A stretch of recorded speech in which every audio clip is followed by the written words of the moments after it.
Welcome, everybody. I'm David Lewis. I'm the Rebecca Webb Wilson University Professor in the Department of Political Science, and it's my pleasure to welcome everyone to this discussion on new perspectives on presidential power.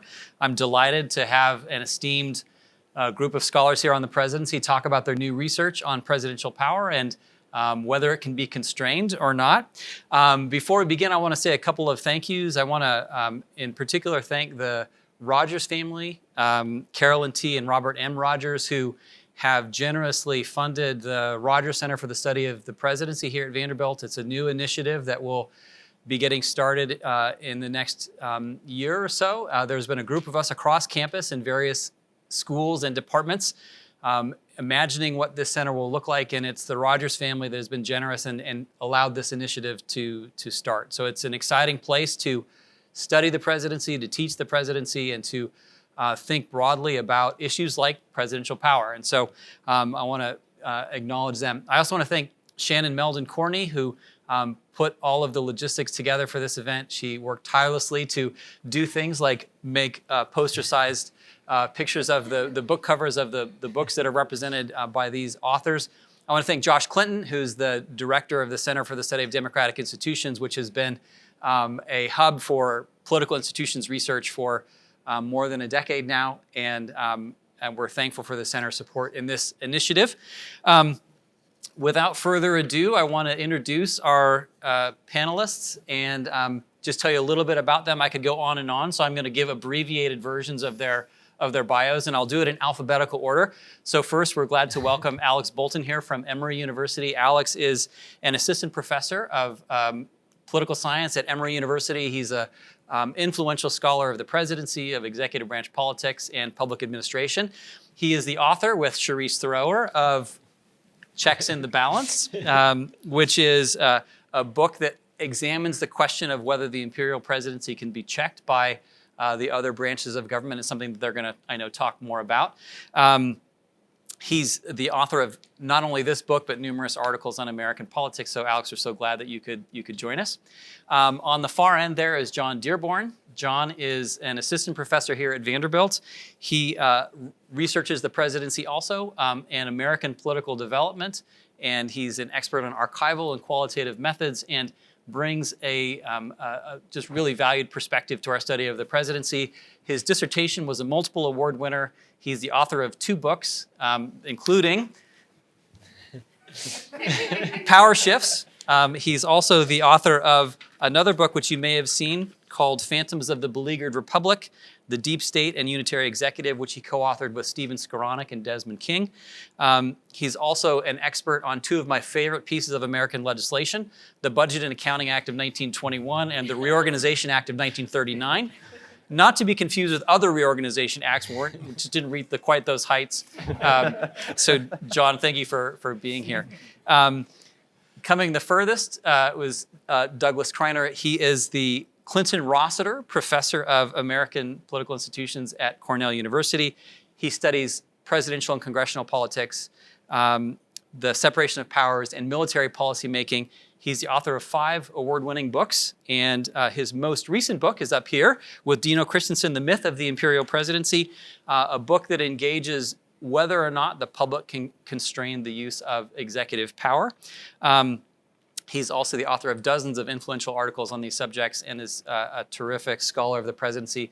Thank you, Doug, for coming to join us today. And last but not least, is Sharece Thrower. She is an associate professor of political science here at Vanderbilt University. She is a scholar of executive branch politics, the presidency, separation of powers. And in addition to the aforementioned book that she and Alex produced together, she's working on a second book about the reciprocal relationship between the courts and executive power. She's one of the world's leading experts on unilateral action. And she's a recipient of the Carnegie Fellowship, and I can say, a terrific colleague and interlocutor. And so I can't think of a better panel to talk about new perspectives on presidential power. So what I've asked them to do is to just talk briefly to give you kind of some of the big picture takeaways from the research that they've done that's represented in these books.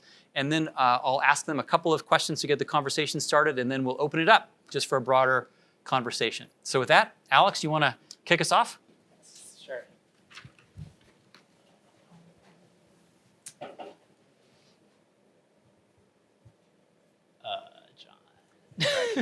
Oh wait, I see it. Sorry. It's always like worse when everyone can see you. Working with this. Okay, perfect. Thanks so much for having me here today to talk about our book project. I said to some of you the last time we were here was for our book conference, and so glad to be back. We did it.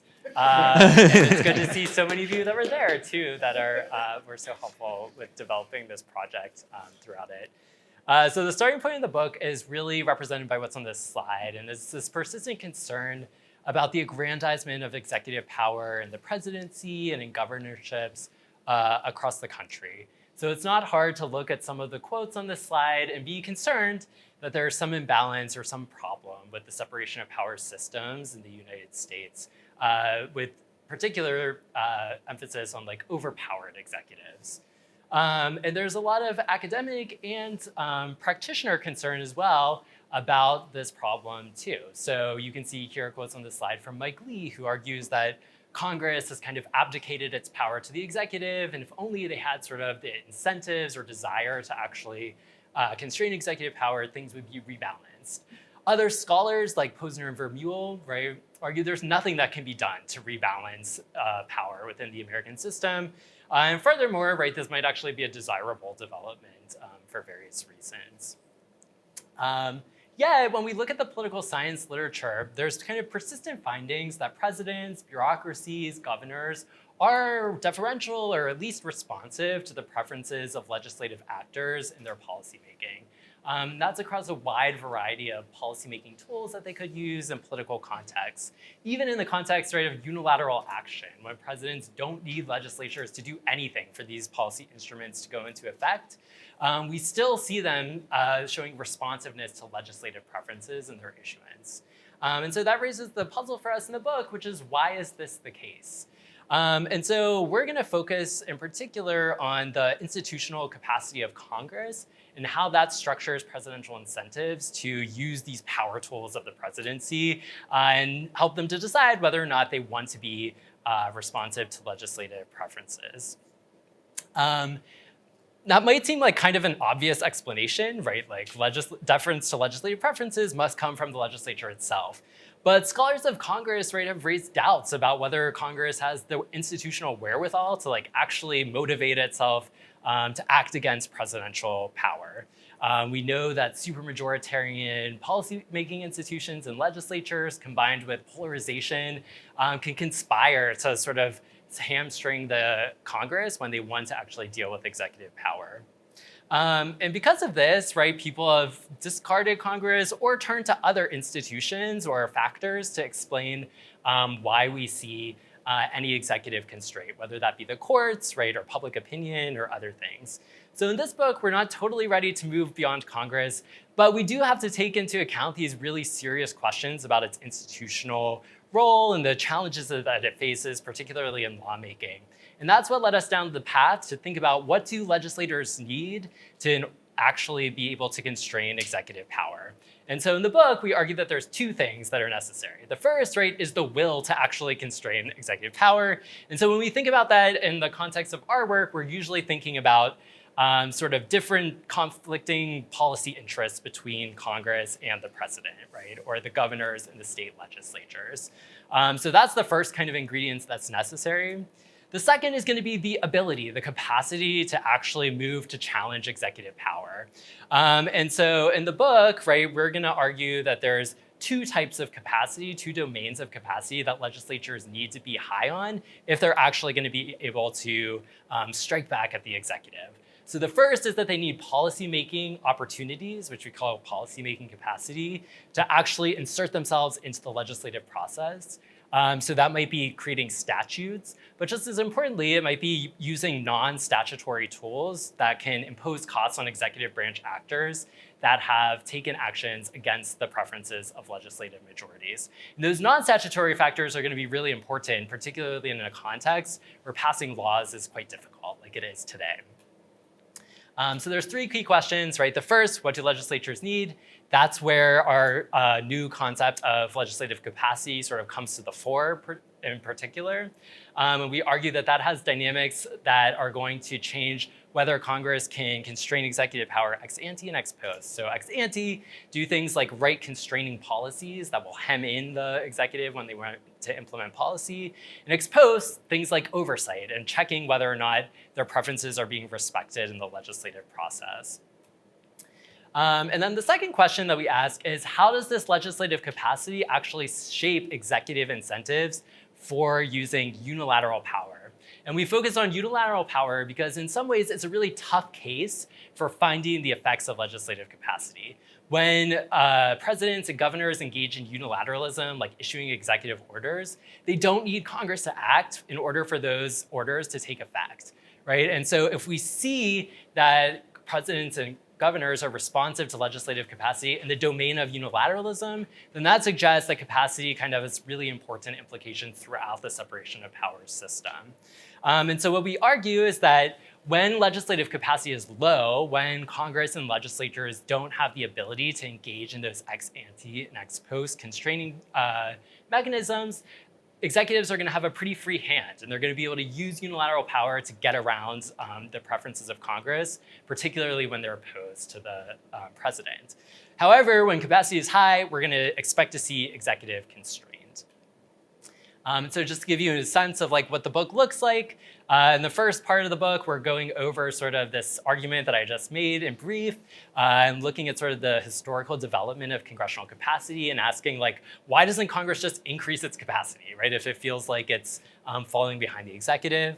In the second part of the book, we look at the impacts that the capacity has on discretion, right? The ability of Congress to constrain the policy implementation authority of executive branch actors, and on oversight, right? The ability of Congress to oversee what actors have done and investigate them. The third part of the book, we look at unilateral power and patterns in unilateralism and whether or not they co-vary with legislative capacity. We do this at the federal level, looking at the context of 1905 to 2019, when there's huge variation in sort of congressional capacity and how much staff they have and so on. And we find evidence, right, of when there was low congressional capacity, right, executives are using unilateralism to evade. When there's high legislative capacity, they're going to be constrained by legislative preferences. And we also kind of look at this in the US states, those separation of power systems from 1993 to 2013. We look at the issuance of over 20,000 gubernatorial executive orders and find patterns like consistent with this argument. We wrap up the book thinking about sort of the policy implications that our work has. As some of you might be aware, there's big policy debates in Congress right now about how to reform the institution. That's kind of exemplified by the creation of the Select Committee on the Modernization of Congress. And so we hope that the kinds of insights that we have in this book about what legislatures need to constrain executive power and the impacts that different types of reforms might have can be useful to these kinds of policy conversations. And then last, I just have the awkward sales side, but if you're interested in like anything I'm talking about and feel motivated to buy the book, you can get 30% off using P289 from Princeton University Press. So thank you all very much. Terrific. Thanks. So the terrific book that Alex and Sharece have written focuses in some ways on a historical and comparative perspective on executive power, so not just the federal government, but also the state governments. And John's book takes a historical look at one of the really interesting developments in the presidency in its history, really, which is the idea that the president is a national representative and how that view got adopted widely. So John, you want to tell us a little bit about that?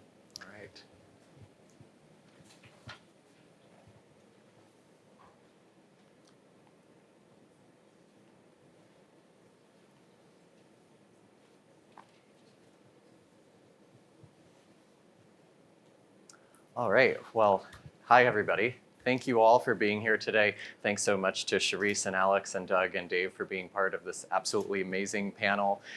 Thanks to the Rogers family and CSDI for making this possible. And again, thanks to Shannon for literally organizing every aspect of this and making this happen. So I'll provide a brief overview of this book, some of its main argument and the history that it covers.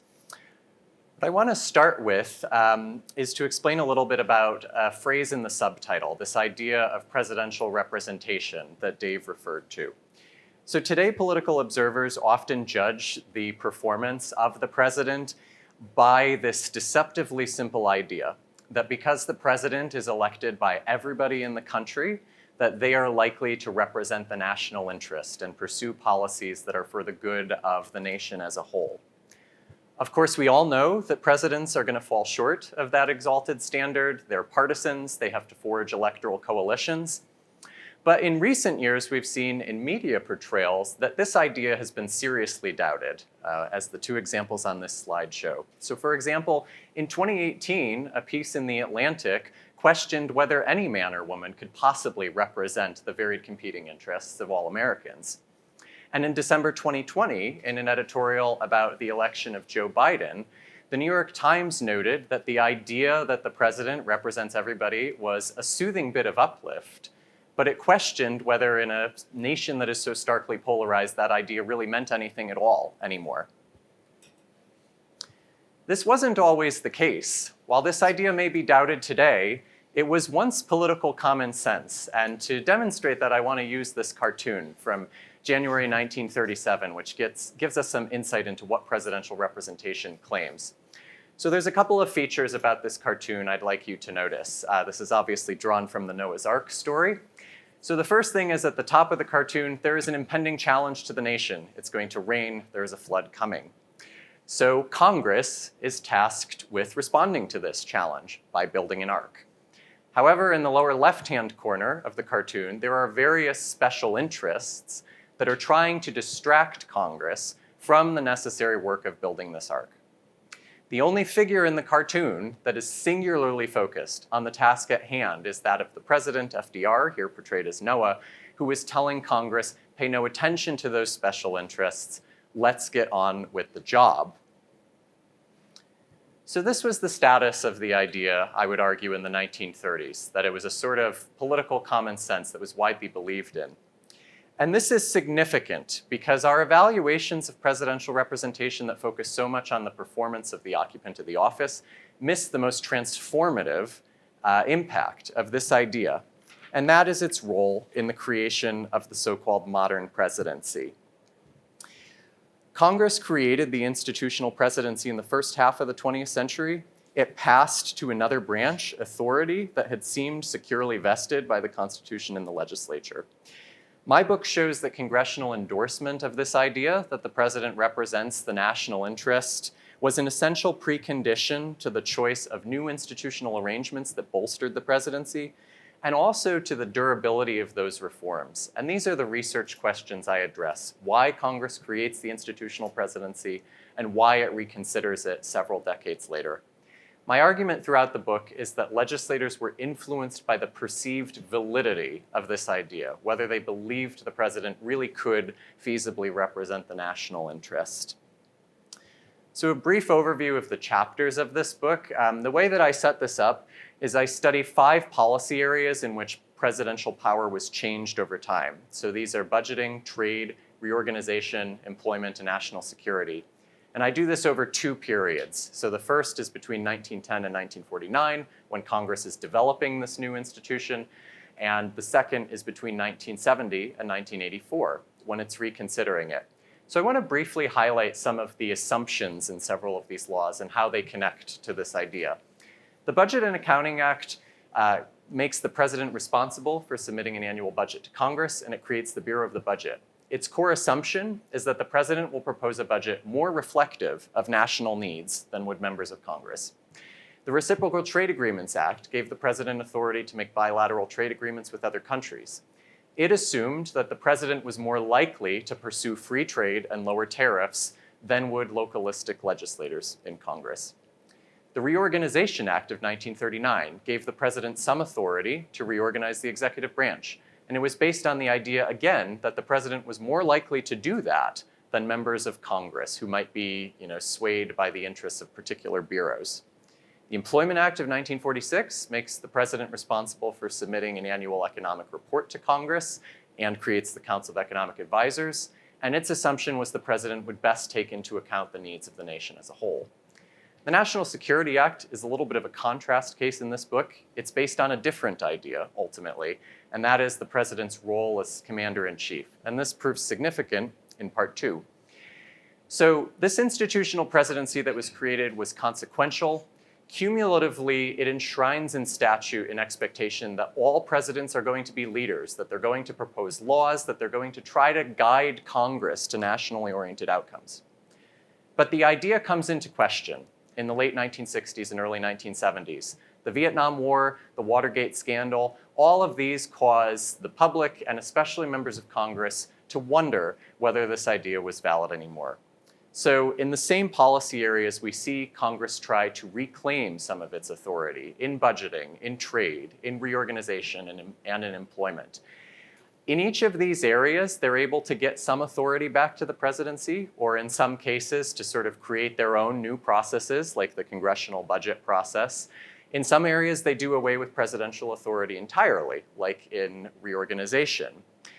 The War Powers Resolution, again, as I said, is a bit of a contrast case in this book. Because that policy area was based on, I argue, a different idea, it ultimately proved a bit more durable than some of the presidential authority in these other policy areas I mentioned. So what are we left with, ultimately, today? Congress's reconsideration of presidential authority was consequential. It doesn't displace the presidency from its place at the center of American government, but it did diminish its core rationale. I think we've seen the consequences more of that in recent times. And if there's one lesson I think maybe can be taken away from my book, it's that different generations have had different ideas about what the place of the presidency in our system should be. And reformers today can remake the office for themselves as well. So thank you so much.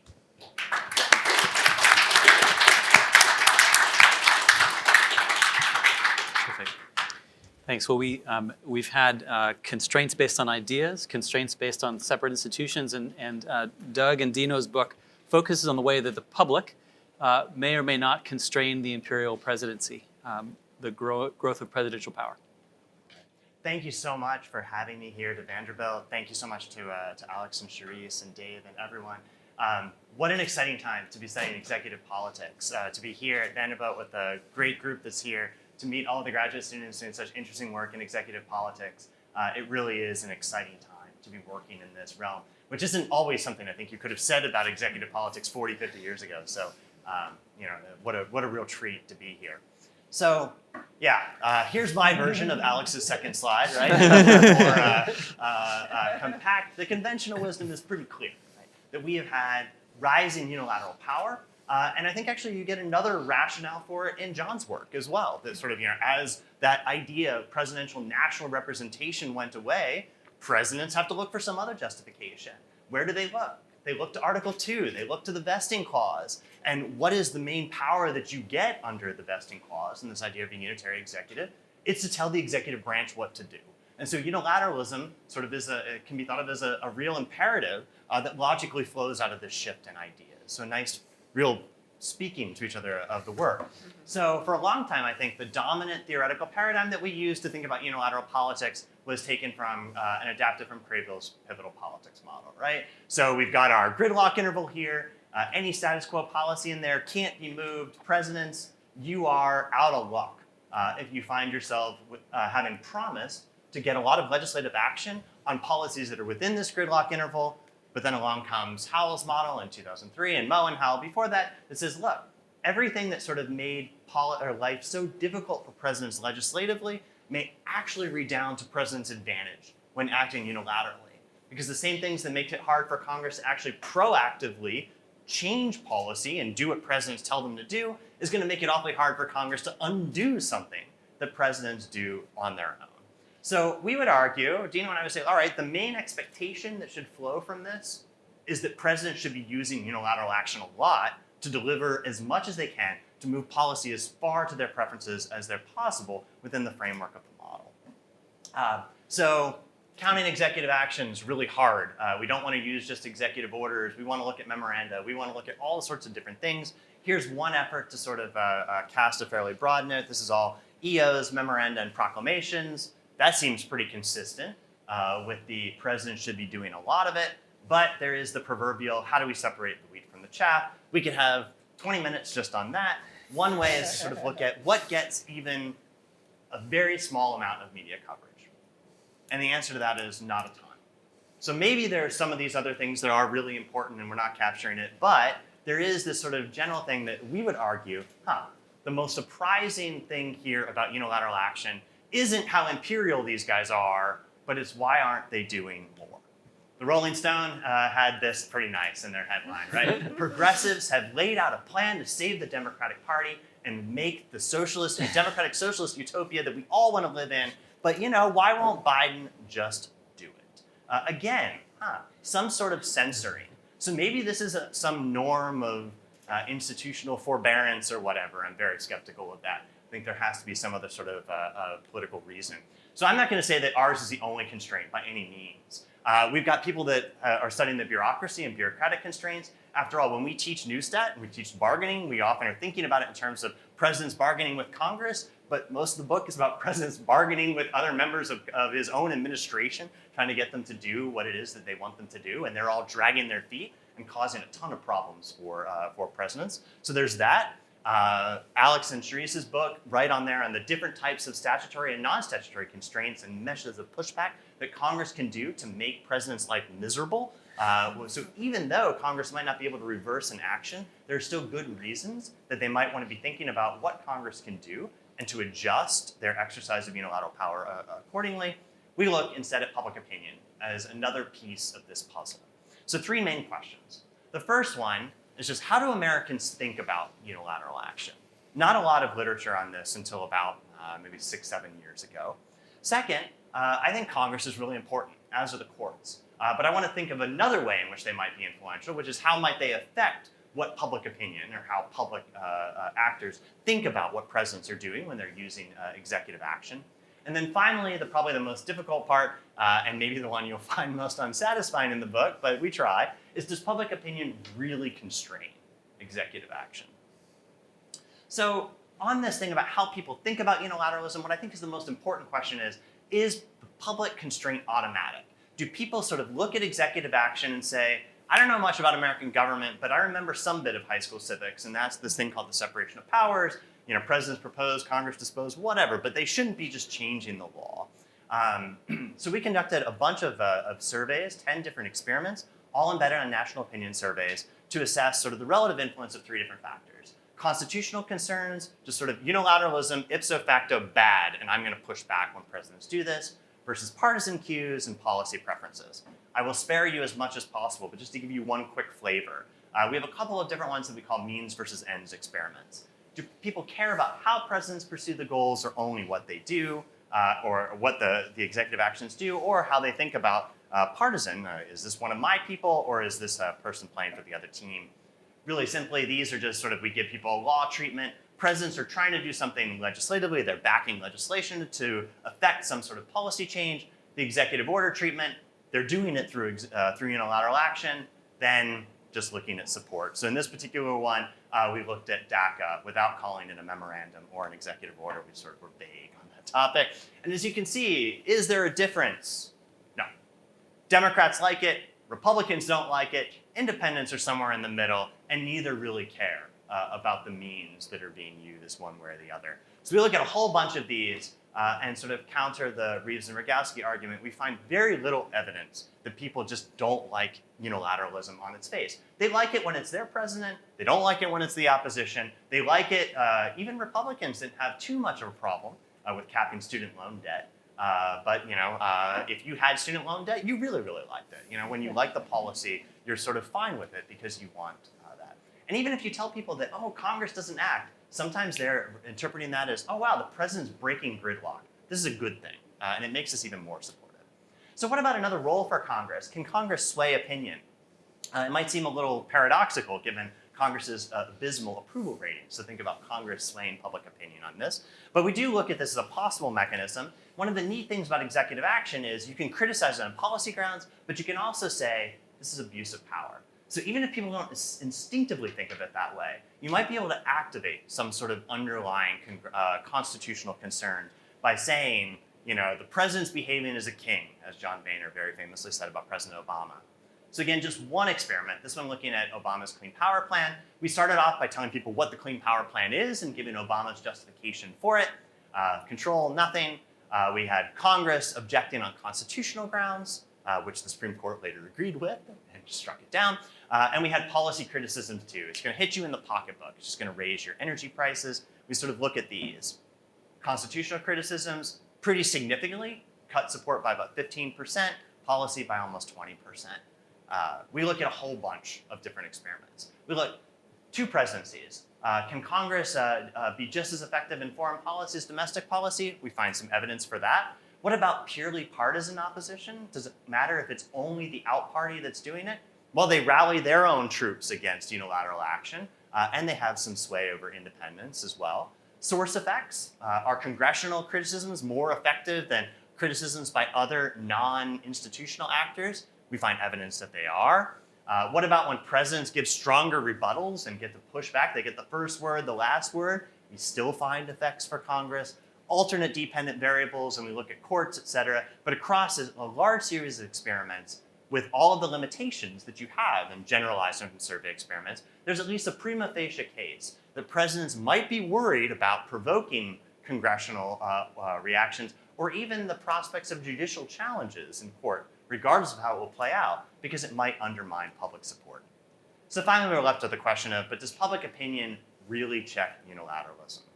Obviously, this is really difficult to demonstrate empirically, but we take a 3-pronged approach. Sorry, I didn't realize I had things still left in it.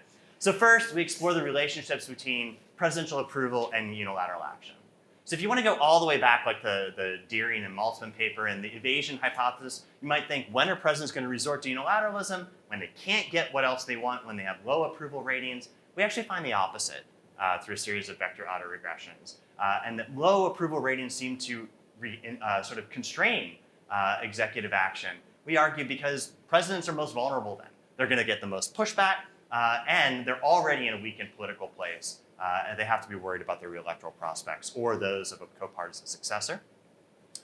We look at case studies that trace a number of the dogs that don't bark, cases where presidents considered executive actions, but ultimately pulled back in the face of pushback, or sometimes, like with Trump's border separation policies, where he reversed course when there was a big media brouhaha.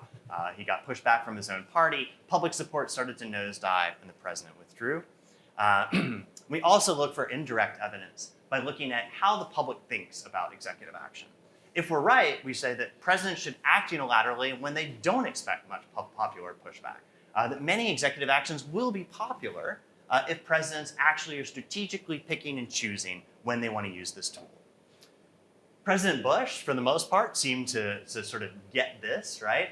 Most of his executive actions, even ones that now might seem controversial, in the aftermath of 9/11, they were supported by a significant majority of Americans. President Obama, you're starting to see a little more polarization perhaps, but still, you can make an argument that he looks like someone who's courting the national median voter. And of course, the great outlier is President Trump, who looked at executive action as a great way to throw red meat to the base and the median voter be damned. He won with his base once. He seemed pretty convinced that he could do it again. Of course, he came pretty close to doing so. So I think we see some differences there, and again, some nice echoes and resonances with John's book. So just to summarize, I don't think that Americans instinctively disapprove of executive action. If we think that public opinion is going to be an automatic check on presidential aggrandizement, we're going to be sorely mistaken. Second, because that constraint is not automatic, what really is important is how other political actors respond. And so Congress and the courts very much remain relevant. And Congress can remain relevant again, even when they can't reverse legislatively unilateral action, because they can heighten and raise the cost of this for presidents. Sometimes the benefits are going to be so great that presidents are going to be willing to pay those costs. Presidents like President Trump may simply not care. They think that a base mobilization strategy is going to win for them. But in other cases, they're pretty attuned to that. And I think we see a lot of evidence of that with President Biden. Why isn't he just doing it? Because he thinks it's going to be politically disastrous for himself and for progressives. And finally, public opinion may serve as this check, but it's going to matter a lot. It's going to be highly conditional based on the political climate and based on the positions that presidents are taking. So thank you very much.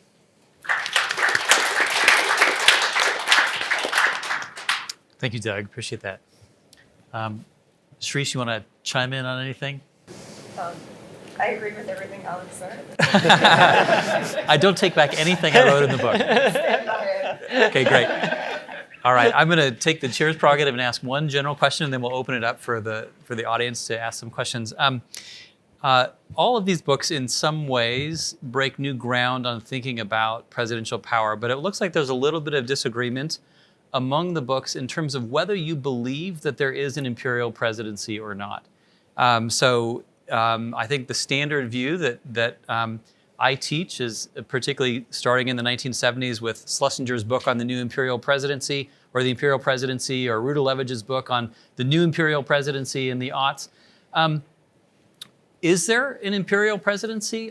Should we be concerned about the extent of presidential power, or are you satisfied that the balance is appropriate, or at least appropriately checked? I guess I'll start since I heard my keeper on here. So I guess it depends on how you define imperial presidency, but I guess I'll give you a more meaningful answer than that. So I think the position Alex and I would take is, over sort of the course of 20th century, the presidency certainly has gained a lot more tools that it can do to affect policy making, and a lot of different powers that it has, as Doug mentioned, a lot of different sorts of stronger interpretations of the Constitution that presidents were able to derive a lot more powers. And a lot of this was in response to a lot of crises that happened throughout the 20th century.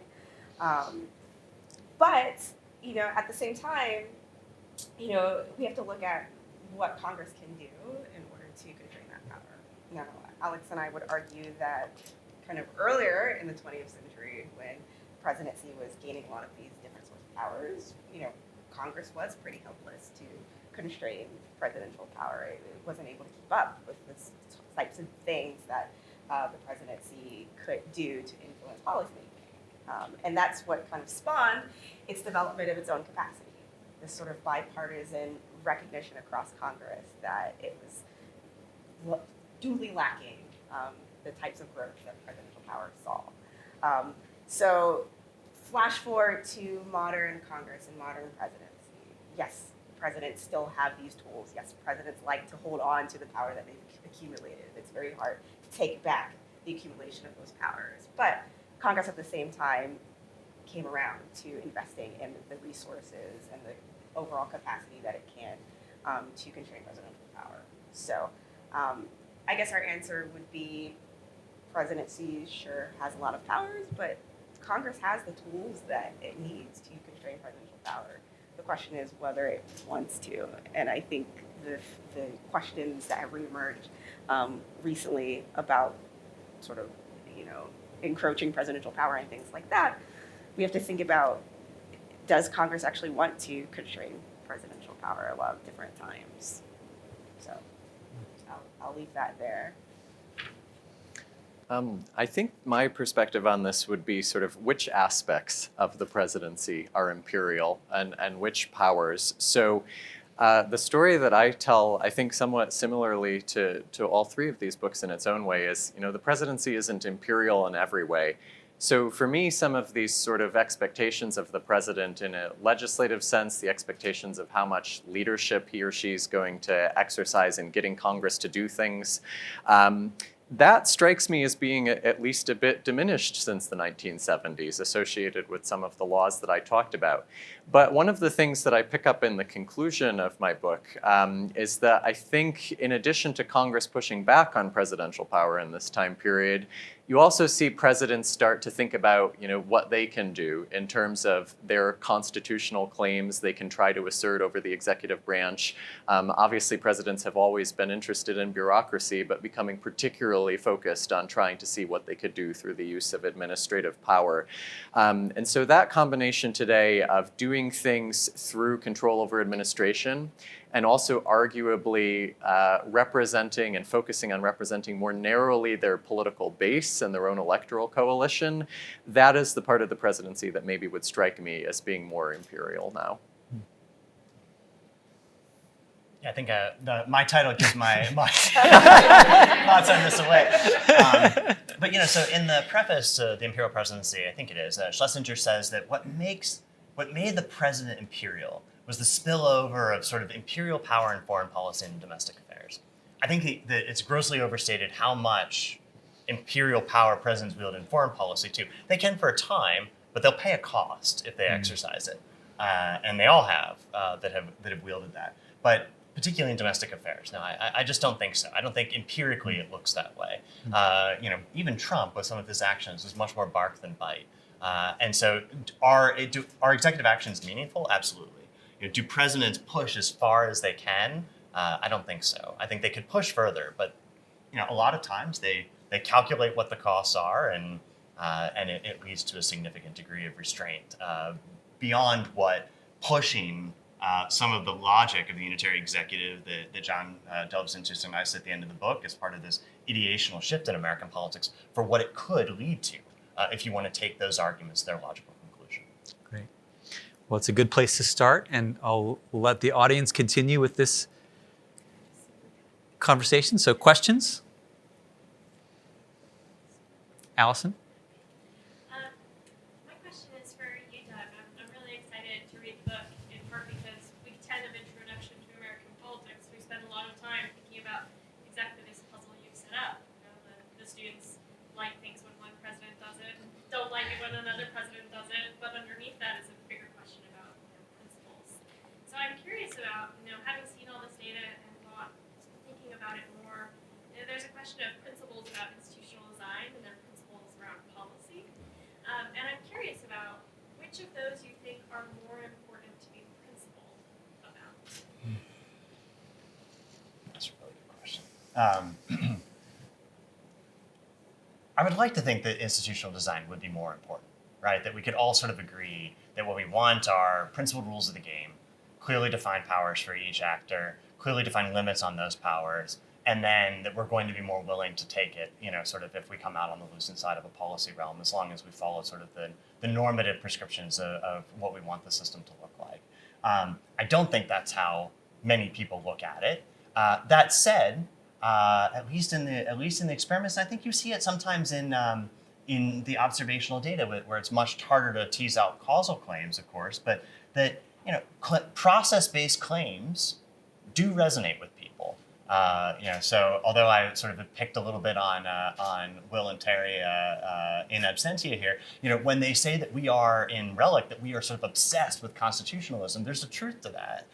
In that I think that you make these appeals, and sometimes you can even say, like Joe Manchin, right? He doesn't have to come out and blast aspects of what Biden is doing on a policy realm and put himself at odds with others in the party, but he can say, this isn't the way it's supposed to be done. And that does resonate with people, especially when it has the institutional heft that you get with it. So, Just that sometimes Congress goes public. yeah, oh, absolutely. Absolutely. Yeah. Senator Oppenheimer? I might argue with you that the president has, because Congress has written so much law over the last 50 years or more, that Congress has intentionally or unintentionally given the president lots of legitimate authority that's already authorized, which really can't be questioned very effectively. And so that can make for an imperial presidency just on existing authority. And so the president very often doesn't have to use Congress anymore because either the language is vague or can be interpreted in a different way. And second, that despite efforts of Congress to reassert itself, only saved by the Supreme Court did Congress almost make the biggest giveaway, which was in giving the president effectively one-line veto authority, which would have been a huge bargaining tool. And when Gingrich comes in as Speaker, surprisingly a conservative Republican who was supposed to be against expansion of executive authority, or broken, they do all sorts of things to undercut Congress's ability. Getting rid of congressional committee staff, getting rid of OTA, it's a whole series of things which undermine Congress's ability. So, from my point of view, maybe Congress has been giving away the store sale.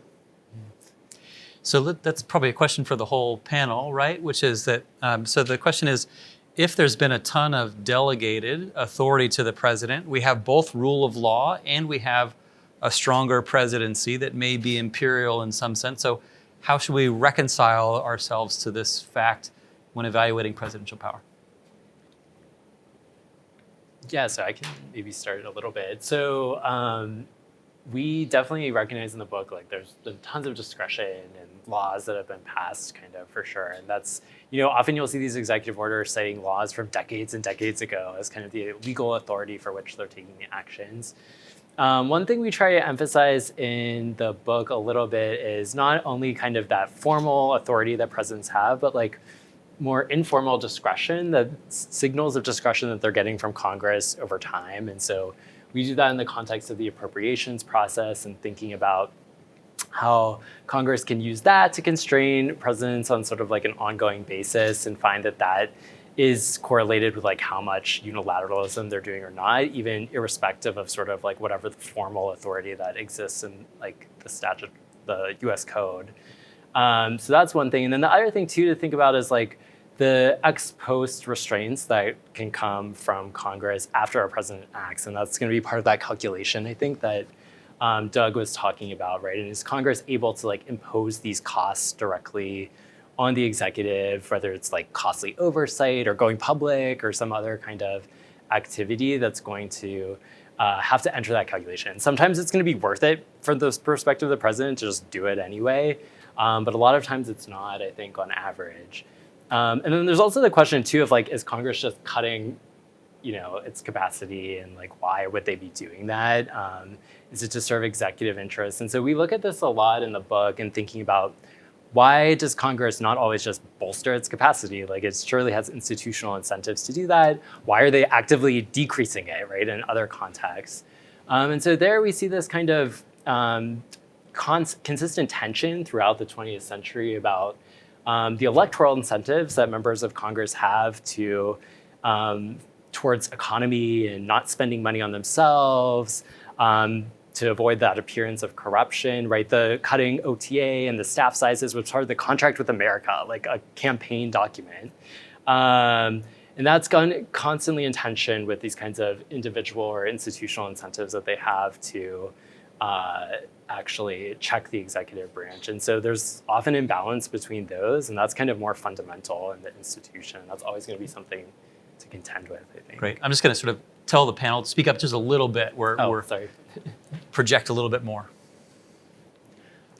So picking up on this great question, I mentioned in my last answer sort of the way I think about the significance of the 70s, and I do think that the fact that there's so much potentially delegated power in existing law really gives the president an opportunity to respond to some of this congressional pushback in a way that it makes control over the bureaucracy and over administration even more valuable than it otherwise would be because of the fact that there could be discretion.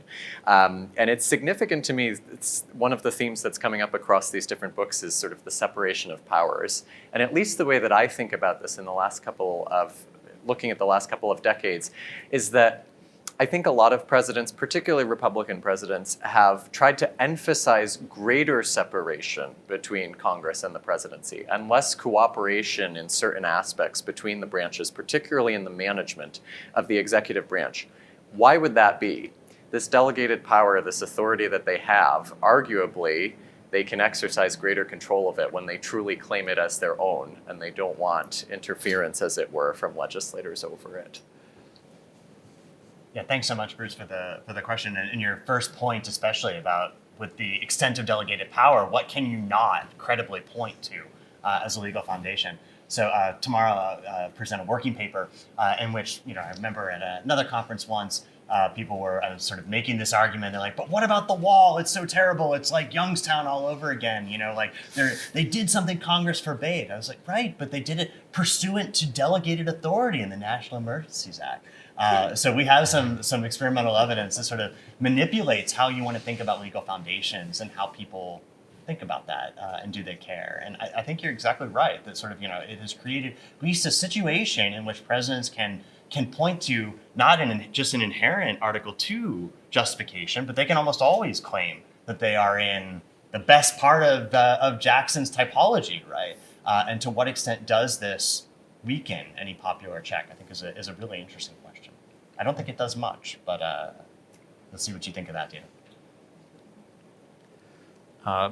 Professor Stack from the law school. Yeah, thanks so much for the panel. This is so fabulous. One thing we're missing is the bundle buy. So I didn't get a discount. I was interested actually in different senses or different formal ways in which we can have unilateral authority. You can have unilateral authority in the president's own name as an executive order, or you can have unilateral authority in a sense of direction of the administrative apparatus of the state. It seems like the books are kind of, should we worry about those differently? And are they different from the perspective of constraint? And I'm interested in any of the panelists' thoughts on those two questions. Well, there's a lot of different types of ways that the president can instruct agencies to do their job. So we have executive orders and memoranda and sort of informal agency instruction and things like that. And actually, you should talk to Meredith. You should actually develop a hearing about, what the different incentives are and the different constraints that presidents face when providing these different sorts of ways that they can direct the administrators. And some things are easier to study than others. So the formal directives that we can see published in the Federal Register, those are kind of pretty observable. But things like the informal instructions that presidents give to agencies, picking up the phone, writing an email, those are more difficult to see. I mean, maybe we can see the product of them through maybe regulations, but we don't know if those regulations respond from the phone call unless the president sort of publicizes it. So you should talk to Meredith because she, because she theorizes that the visibility of the order or the type of directive is really important in the way that the president is constrained in giving different sorts of directives to agencies. So I'll leave it at that and let you talk to her afterwards.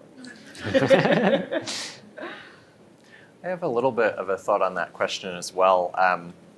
There was an assumption in the early laws that I covered that tried to make the president the lead legislative agenda setter. So it's not unilateral authority per se, but there was an assumption there that yes, they were giving that authority to the president to be sure, that it was his national perspective. But in several of those laws, like budgeting, the Bureau of the Budget is created. In economics, it's the Council of Economic Advisors. There was an assumption that was made that the president would want to utilize expertise and have those proposals be well informed. And it was a more maybe institutionalized vision of presidential leadership and a less personal one. One real quick response. So most of our measures in the book and subsequent work are media-based. And so we don't get, if presidents use things that are meant to be to be less visible, they don't enter into our data set. And so they can't speak to whether or not presidents are able to do different things there as long as they're able to fly underneath the radar. But one thing that's really interesting is like the New York Times will print corrections to articles saying like we shouldn't have called DACA an executive order, it was a memorandum, and then a week later they will call it an executive order again. So they pretty much call everything an executive order, regardless of the nuances between these things. And so we run our models sort of with anything that gets picked up in sort of dragnet searches versus only the things that are actually executive orders, and the dynamics are usually similar. So I think that I would argue that once it hits a level of salience, presidents are responding similarly. But that doesn't negate the possibility that they can choose strategically the tools that they want to try and minimize hitting that level of salience. Larry? I wonder how you all think about President Trump and his legacy. Like you said in passing, that he almost got reelected in spite of playing to his base. I mean, not only almost got reelected, he got 15 million more votes in spite of the New York Times, spending 1,000 words every morning talking about how he was usurping power and violating norms of various kinds. Is that something that's going to have an impact on how presidents behave in the future? maybe I can give it a real quick first response, then turn it over to everyone else. So I kind of wondered, if we've entered into an era of almost permanent 50-50 where, yeah, we have dramatic swings, but 2012 looked like 2016, which looked like 2020, and 2024 looks like it's set to look like 2020, but, we're talking about very, very slight perturbations on there. Maybe the Trump strategy is the right one, that you should stop sort of trying to govern for a supermajority of Americans and using executive actions to try and signal that you're in the middle of the country and you should just double down on the base. I haven't seen that with President Biden thus far. We'll see if he takes the bait. The best example that I can think of is when he basically came out and said, I don't have the authority to extend the eviction moratorium. And the left just didn't care and screamed. And finally, he's like, okay, fine, here, I'll sign the order. We'll wait for it to get struck down in courts, but maybe you'll get off my back in the interim. But that's as far as I've seen him sort of, really going down the baseline. There has been no climate change national emergency yet or anything along the lines. So I do think in that respect, unilaterally, we've seen more of a return to normal, even though, of course, he's using the levers of the administrative state as much as he can. But maybe that's going to be a losing strategy, and the Trumpian one will be what it is moving forward. Thoughts on the Trump presidency? I think I agree with Doug. I mean, first, it's like time will tell. It's going to be the legacy of the presidency is going to depend on sort of whether his successors are taking up this kind of the aberrant elements of the presidency, or whether they're going to kind of just be this idiosyncratic 4 years that happened. But there are like a lot of things that happened in the Trump presidency that were like kind of normal, like in terms of like, at least with separation of powers and like the way that, shifting to unified to divide government made his life a lot more difficult all of a sudden. And there was like lots more investigations and oversight and these other things to constrain him. And so like even things like the wall, right, he faced consequences for them, right? So he reprogrammed these funds and wanted Congress to like backfill basically everything that he had reprogrammed. And they said, no, we're not doing that. And like all of those things that you took away from are just getting no money. And so there were these moments, I think, of the presidency where you saw actually Congress was quite assertive with them. In the end of the book, we try to talk a little bit about sort of where are the areas where we might see kind of continued expansions of power that might have happened under Trump. And like I think the biggest one that we thought is with respect to like subpoenas and cooperations with congressional investigations. And so there you see some retrenchment, I think, in the courts about sort of like what is necessary for Congress to demonstrate in order to compel responsiveness from executive branch actors. And so you could imagine potentially like continued hardball when it comes to that. And that's a really important part of Congress's power in publicizing these actions that it doesn't like and other kinds of malfeasance in the executive branch. So that might be one area to watch. But I think really it's in some ways too soon to tell what the legacy is going to be for the institution. Just to kind of add on to that, so it was funny because Alex and I were writing the conclusion of this book, a book about we think that Congress, pretty well constrains the presidency. There could be more, but pretty well. We were writing the conclusion of the book on January 6th, that fateful day, and we kind of freaked out and said we should probably talk about something about this in the conclusion. And so, we talk about some of the things that Alex mentioned, but we also make this distinction between presidents expanding the institutional powers of the presidency versus the personal powers of the presidency. And there's a lot of examples that we point to with, Trump certainly trying to expand sort of for personal gain, things that are happening in the presidency. But we still kind of take the stance that in terms of the institutional powers of the presidency, that it's still relatively constrained for some of the examples that Alex had mentioned too. But, again, kind of echoing what Alex is saying, time will tell about what some of the things that Trump did, how persistent those would be depending on the way that other presidents act in office, if those are precedents that set or if things would kind of go back to normal. Yeah, I would echo this idea that we'll see what the ultimate lesson here is. But as Doug said, I also found it very significant that Trump eventually explicitly dismissed this sort of old idea of presidential representation, of reaching out to everybody, as it were. In 2019, he gave an interview to Time magazine where he was asked whether for his reelection he would try to reach out to a broader constituency.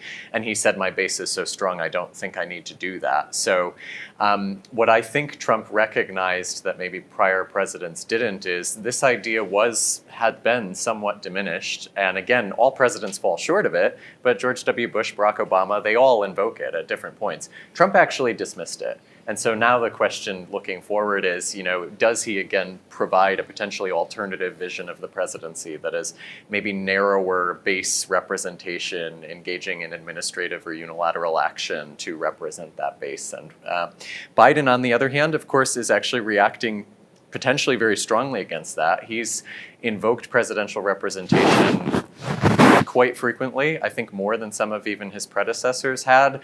And it's sort of a question of, can he actually restore sort of that idea about the presidency to its former place, or is it just that he's reacting to Trump before him? So there's two very different alternatives before us, and we'll see what happens. I'm wondering if you guys can speak to kind of your view on the degree to which you think seems to be a growing kind of public skepticism toward expertise might have on oversight going forward, oversight efficacy. It seems that kind of institutionally it has evolved to become reliant on expertise, particularly some of the standing committees, et cetera, in rather niche areas of policymaking. National security is one example. But nowadays, while perhaps a minority, it seems to be a growing force of a growing vocal minority of people who believe that everyone should have a say in every topic, and whether they actually have expertise in that or not. And I'm wondering if you view that as a concern going forward, or if you think, based on what was discussed here today, and overall, it's sort of the status quo will persist because of existing executive constraints, et cetera. Yeah, so views on thoughts of either societally driven changes in deference to expertise or politically driven assaults on the notion of expertise and what that'll mean for presidential power and efforts to constrain presidents? I can start off talking about this in the context of Congress, at least. So when we kind of are tracing the development of Congress, like breaking out as its own institution, especially after the rise of the New Deal and World War II administrative state, expertise is like a huge part of it. And so that takes a number of different forms. So part of it is like hiring professional staffs to be part of these committees. It's creating these kind of legislative support institutions and buttressing ones that existed, like the Congressional Research Service, the Office of Technology Assessment that was mentioned before, Congressional Budget Office, and so on. And for us, that was like a central part of sort of what Congress's power, or like a central source of Congress's power, was having access to this policy-specific information that was independent of the executive branch. But, right, as been noted, like there's been retrenchment, right, in some of these offices. So like the Office of Technology Assessment was like abolished in 1995. And part of it was because of like partisan dynamics, right? So it had come to be seen by many Republicans in Congress as sort of like this liberal institution that had spoken up against the Strategic Defense Initiative during the Reagan administration. And they viewed its expertise as politicized in some ways. And so they had this campaign pledge to cut Congress. Like that seems like a great place, right? Because this isn't going to be useful information to us anyway. And so in some senses, we talk about this at the end of our book, right? Is that like, when we think about reforms to increase expertise in Congress, like we need to be really cognizant of like, what types of expertise do they find useful? Because if they don't find it useful, it's not going to actually kind of make a big difference. And so that's why we think the committee system, for example, is important, and other areas where like individual members can like have some control or feel like that the expertise is like responsive to their interests, right? That's kind of the key thing, at least from our perspective within the institution itself. Broader society, I'm not sure, maybe. guys have a better So sense. also want to bring your attention to, well, outside of our book, there's like really exciting new research happening by HAMU, Pamela Ban, and I'm forgetting the third co-author, but they're looking at the witnesses that are called in oversight hearings and the type of expertise that they bring. And so a lot of the project is kind of descriptively kind of collecting information about who these expert witnesses are in the oversight hearings and trying to see if there are differences in the way that Congress at different points of time and committees at different points of time, kind of what type of expert witnesses that they call upon. And it should be interesting to see if there's sort of differences in how politicized these expert witnesses are and who they decide to call. Certainly with conversations that I had with them, we certainly see, unsurprisingly, not a lot of diversity in terms of who they're calling, whether that be sort of institutional diversity, women, minority members, and things like that. And so that's just kind of one sort of more narrow area, but important area of expertise that people are studying, and it should be sort of interesting to see. And that has sort of implications for, as Alex was saying, how well Congress is able to do their job. If the witnesses that they're calling are, if they're calling into question the types of expertise that they're calling, then, how well are they able to constrain the executive branch and do other sorts of tasks? And so just wait and see, keep your eye out for that sort of research that's happening. There's a really interesting paper by a law professor, Daphne Renan, called The President's Two Bodies, that picks up on some themes that have come up here about sort of the distinguishing between the person of the president and the institution of the presidency. And I think this speaks to your question in a particularly interesting way, which is that I think expertise in the bureaucracy, I think expertise in the Congress, both of those things can potentially, specifically in the bureaucracy, they can be assets to the president. But they can also check presidential power or push back on what presidents think they should be able to do. And so the erosion of beliefs and sort of expertise in the bureaucracy, in the Congress, I think opens up the possibility of a personal, more populistic president that can sort of just, do things that they think their followers want. I have a whole lot to add, but sort of thinking about, I was thinking about John's book in response to your question about sort of how it's the repudiation of progressivism, including ideas of scientific management, but presidential representation is the idea that they latch on as part of that repudiation. And then sort of putting that in dialogue with Dan Carpenter's work on bureaucratic autonomy and expertise. And one of the examples is the FDA. The FDA has taken it on the chin, over COVID tests and reversals on who gets what and when do you get the booster, not to mention the CDC. And so between Trump and the deep state and the pandemic, expertise has taken it on the chops. And so, maybe from our perspective, I don't think it's going to lead to some sort of automatic idea. I'm not sure how committed we were to some of this expertise stuff to begin with anyway. But, it does suggest that people are a little more primed maybe to accept criticisms of executive action being like, oh, it's presidents directing faceless bureaucrats who don't know who think they're smarter than the rest of us, but really have a poor track record to show for any discretion that we've given them, especially in recent years. And so I think it might elevate the resonance of some of those critiques of people that want to push back on executive policymaking.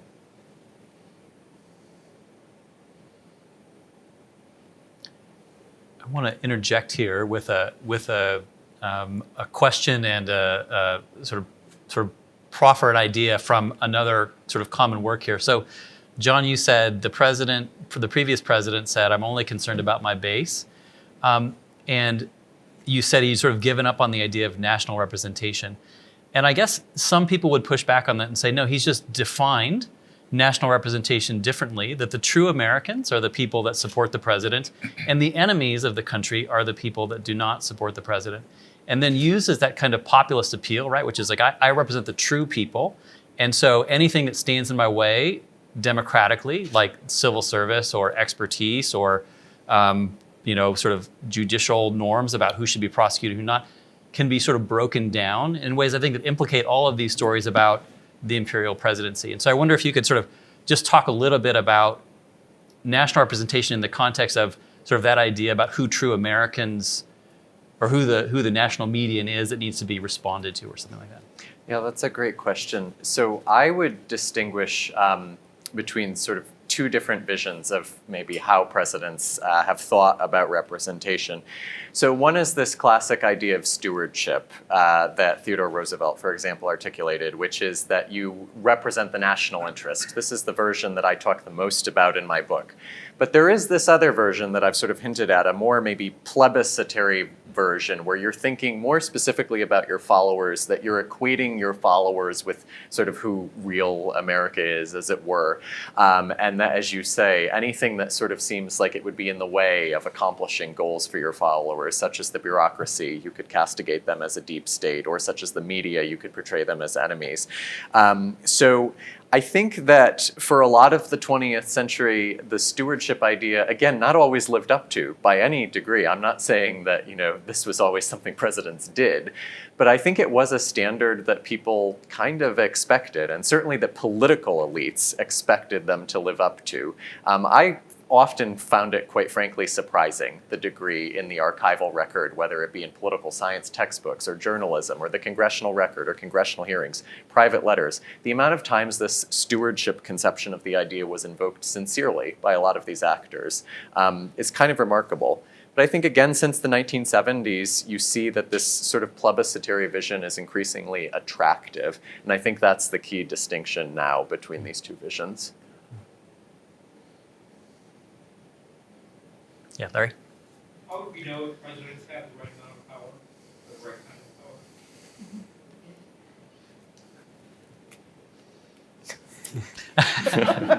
power? Good question. I don't know.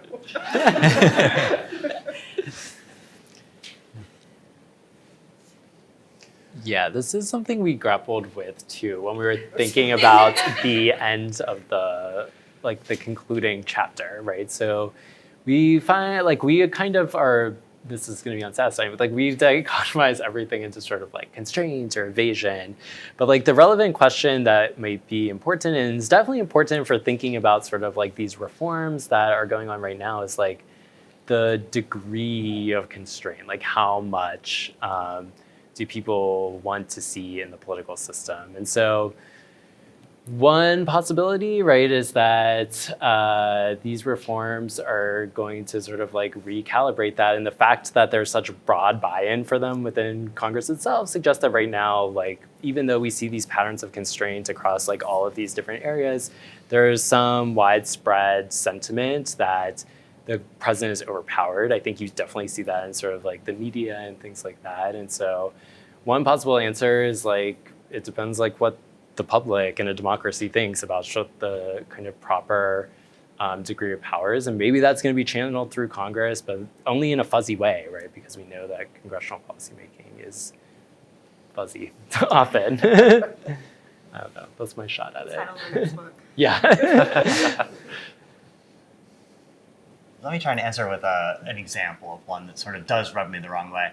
And I know it's one that if you guys had to grapple with January 6th, when I was putting the finishing touches on my dissertation book, I was trying to grapple with the surge in Iraq. How can you argue that Congress can constrain presidents in military policymaking when you can have an election? You can have a party run in a midterm saying, one of our 6 points is we're going to try and end the war. You can have Republicans starting to abandon the war, and then the president say, the heck with all of you, I'm doubling down.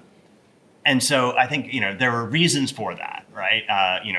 It's a second-term president facing an opposition-controlled Congress. He has nothing to lose in terms of any other. He's not going to get action on anything else that he wants. He favors the war above all else. And he's also becoming quickly a pariah within his own party and is not going to be embraced. A co-partisan successor doesn't matter much to him, I don't think, except in the instance that it's someone that's going to continue the war as opposed to lead to an early exit.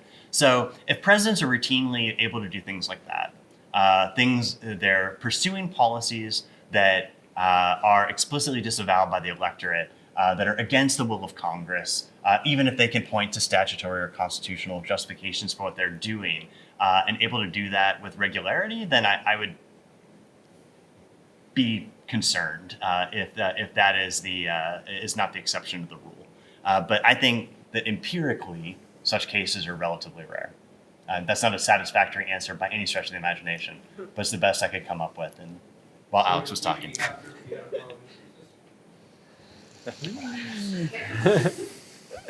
No.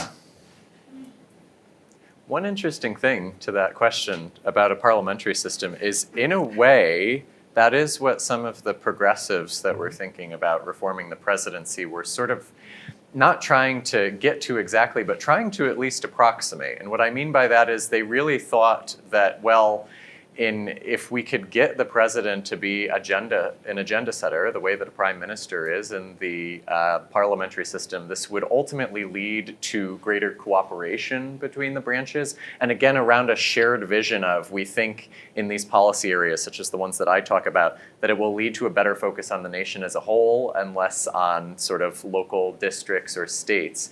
So it's not that I think Congress exactly when they passed these laws was trying to approximate a parliamentary system, but a lot of the original thinkers that sort of were writing about presidential representation, calling for agenda setting, they had that ideal in mind. And so it's interesting to think about what they were trying to accomplish that way.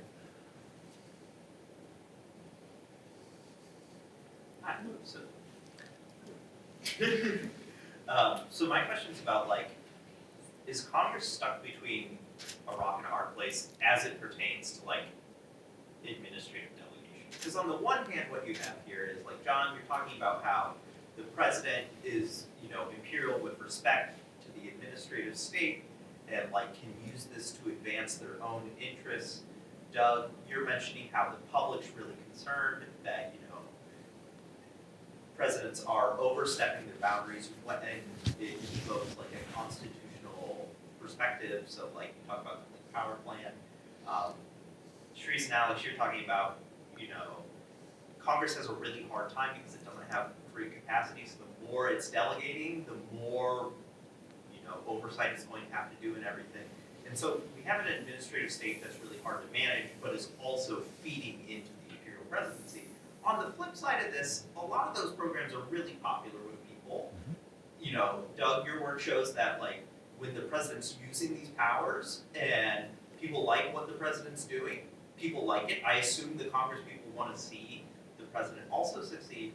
And so the question is like, what does Congress do when faced with an imperial presidency that it doesn't like in the moment, but it's also built an administrative state that itself relies on for political power because it can't manage all the programs it's creating, and people like the programs Congress is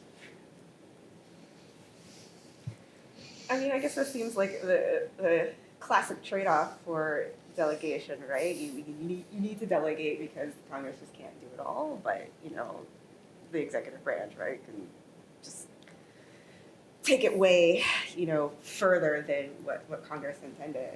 And I guess that kind of goes back to the themes of, my answer would be just going back to the themes of what Alex and I say in the book, in that, Congress needs to delegate and give discretion over to the executive branch, but it can also impose constraints on what the set parameters on what the president of the executive branch can do with that sort of delegated authority. And hopefully through those, constructing constraints, either through the discretion that they write in laws or, controlling the purse strings or imposing oversight of those different sorts of activities. In that sort of way, it should sort of construct the parameters in which, it limits how far the executive branch can sort of move policy outside of what Congress intended and turn imperial, I suppose. And again, for Alex and I, the question is, how much capacity does Congress have to be able to impose those sorts of constraints? And there's certainly more that can be done and different sorts of reforms that it can do, but I think that would be the solution is, delegation is necessary, but making sure that you have the capacity and you have the resources in order to kind of set the parameters to make sure that we don't have an imperial presidency is sort of the key to sort of modifying that imperial presidency, I suppose, and limiting it. I just have to hit on one thing Alex said earlier and just reiterate it. To me, one of the potentially most dangerous legacies of the Trump presidency is the former president's assault on Congress's oversight powers, right? So in contrast to some others, I don't think that people are just like, oh, well, I really like this policy, but presidents didn't go to Congress. They went to an executive agency. People don't care. I really don't believe. Like, they can be made to care, maybe, but it's going to take someone that's going to be able to really activate those sorts of concerns. And the way that Congress, one of the most important ways that Congress can do that is through oversight. And courts have not done Congress any favors here, right? We've taken all of the old Teapot Dome cases, and that gave Congress really incredibly broad authority. And the courts have defined this down in a much more narrow way. And this still remains to be seen how it's going to shake out, but that is potentially quite impactful. And you might end up making that sort of informal oversight check. I would argue, I'm a little more pessimistic on the statutory mechanisms maybe than Alice and Sharece, but you're really in danger of weakening that as much as the others too. And that, I think, could be the utter contempt of the administration for Congress's oversight power, and the court's unwillingness to do anything about it, and now Democrats and Republicans' unwillingness to really stand up for it in an aggressive way. Whereas the Schiff bill before, they've got control now, and a Democratic president hasn't passed. That's the most dangerous thing for me. We have time for about one more question. Well, let me pose something which may be an answer to Larry's question, which is we have this myth that when the president has too much power, that Congress and the courts will self-adjust because we have this magical constitution that will work in perpetuity. And it works like a pendulum. And so we don't have to worry about that. So we don't have to worry about the president getting too much power because Congress or the courts will pull it back. It's a wonderful sine curve. And it's not only supported by the myth that's out there, but there are a lot of academics who support it also, who talk about it. And I think that's just plain crazy. If it is a sine curve, it's one that goes like where the baseline of it is going in that direction, and each new iteration is an increase in presidential power, and each return never goes back as far as the previous one did. So at some point there is no return. Let me restate that question. Yeah. There is this assumption that the other branches will constrain, either induced by the public or of their own volition.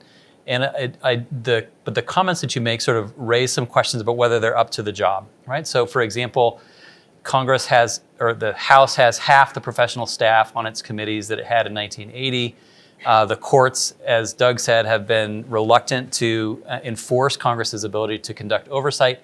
Do you think that the other branches are up to the job of constraining presidents when they aggrandize power, either by interpreting the Constitution in a new way or taking actions that are hard to observe?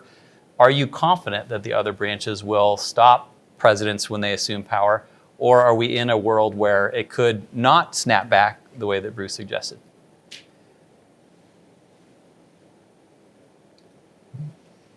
I think that so when we looked at sort of like these times where Congress does try to like beef up a little bit and take on the executive branch, it's not a sine curve. It's definitely about like punctuations, right? Like in this process. And so, for example, if you look at like the graph of the growth of the administrative state in like the first half of the 20th century, it's like off the charts. And then Congress during that time, right, is like a flatlining, essentially. I'm sure it's on the video, so you can watch it over. So yeah, what we see is there's like these huge buildups, and it's really big lags in terms of the time when Congress actually brings itself around to doing this. And what we found is like takes like a lot of like big bipartisan coalitions to actually get this done, especially because you have these kinds of electoral incentives that they're facing. And it's not surprising maybe that you see sort of like the big reforms happening in this like mid 20th century time when like polarization is kind of ebbing to some degree, right? And there maybe could be more agreement. I do worry now that partisanship is going to kind of override some of these factors. And it's not clear if we can get those big bipartisan coalitions that could actually do that today, especially when presidential power is so tied up in like who the president is for like a lot of people. But there's some promising signs. Like, so there's the Select Committee on Modernization of Congress. Like they created this thing, right, recognizing some issue, presumably, that could be happening, right? They have put forward like recommendations and have made some changes, but they've been marginal right now, right? So we don't have like the big sort of like reforms that we've seen in the past yet, but I do worry like polarization in particular might be something that's going to undermine the capacity of a Congress in the future to address some of these issues. So I agree that the Constitution is not a self-correcting pendulum and not, just going to self-enforce constraints on the president. And I think, all of our books obviously speak to this in different ways. For me, one of the things that comes up here is sort of the separation of powers itself is a bit provisional in terms of what it means and how it works. It can evolve. And what strikes me from looking at some of this history is the extent to which political actors have some agency to try to remake other institutions. So reformers in the early 20th century wanted to remake the presidency, and they did it through these congressional laws. Reformers today want to remake, the executive branch, and they're doing a lot of it through the courts with decisions about how much control president should have. So that's one thing that strikes me. Yeah, so that's a really interesting question. I think it's quite possible that the congressional check might be weaker in the future than it is today. And so I'm trying to think about what our book would portend if you take Congress out of the equation. If you say Congress isn't going to have hearings, it's not going to do any of these things that it can do to drive up costs for presidents. And then I think it does come down to views of representation and more directly political interest. And for a long time, I think presidents sort of saw the most political gain by sort of taking this as an opportunity. Unilateral action is a time when I don't have to have my revealed policy preferences, at least, to be, muddled by anybody else, right? These are me, right? I'm the unitary actor. I'm doing it with the stroke of a pen. And so I can position myself electorally in a really clear way, and I can use this as a form of position taking. And that a lot of presidents saw this as, like, which way is public opinion blowing? Which one of these public opinions are already what my preferences are? I'm not changing my preferences necessarily to do it, but that's the strategically smart thing for me to do for myself and for my party. And I can use it very strategically that way. If they get to do things that the framers didn't necessarily intend, like maybe it's not that bad, at least in terms of what type of policy we're going to get and the nature of democratic accountability and responsiveness. If alternately, you have a more plebiscitary view coming into view, a view of my base is the real American, a populist view of the rest, and you start to see presidents taking very little different political calculus, knowing that they're not going to pay much of a political cost from Congress or the courts, that's going to skew that, making it more costly for them to take that view. Then I think a lot of us might be less satisfied and sanguine about the future of what that portends for unilateral action. That public opinion in and of itself and political calculus is going to lead to a very different set of policy outcomes. Great. Well, thank you. I'm sorry to end on that note, Doug. Didn't want to go last. But I want to thank John and Sharece and Alex and Doug for just terrifically interesting discussion of presidential power and its potential constraints. And so please join me in thanking them.